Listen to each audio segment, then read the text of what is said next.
Je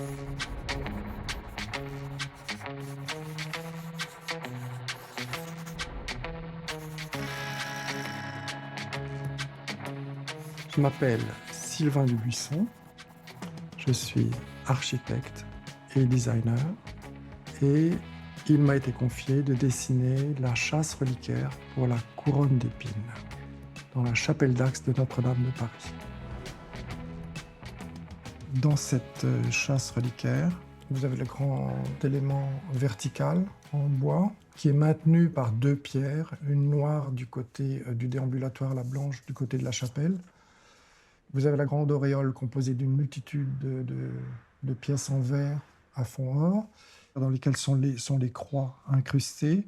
Et toute la partie bois est ajourée avec un motif d'épines qui est de plus en plus ajouré au fur et à mesure qu'on monte pour accuser la transparence sur les vitraux existants. Au centre de l'auréole, on trouve la couronne d'épines elle-même qui flotte dans un espace sans fond coloré bleu. La châsse reliquaire est disposée entre l'autel qui est au fond contre les vitraux et l'entrecolonnement qui donne sur le déambulatoire. Il peut être découvert en marchant le long du déambulatoire. Vous êtes plutôt immergé dans le grand motif de l'auréole ou en entrant dans ces trois chapelles, par un côté en ressortant de l'autre. On a plutôt une expérience sur le toucher de la châsse reliquaire. Ou une troisième possibilité en s'asseyant dans les stalles qui existent ici. C'est plutôt une expérience de prière. C'est une place éminemment importante et symbolique.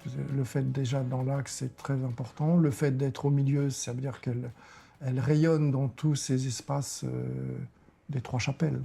Voilà. Notre-Dame, c'est une chose très personnelle pour moi. C'est-à-dire qu'avant l'incendie, j'ai passé beaucoup de nuits à Notre-Dame. Je me mets devant la façade et c'est la seule chose qui me calme. C'est un bâtiment très apaisant pour moi. Vous ne pouvez pas imaginer comme je suis content de faire ce projet. C'est la sincérité et l'ouverture qui est importante. C'est pour ça qu'en même temps, même si je peux raconter beaucoup sur le reliquaire, je peux me taire beaucoup et la question du silence, quoi, qu'on puisse le recevoir, quoi. Je pense que tout ça est au-delà de la parole.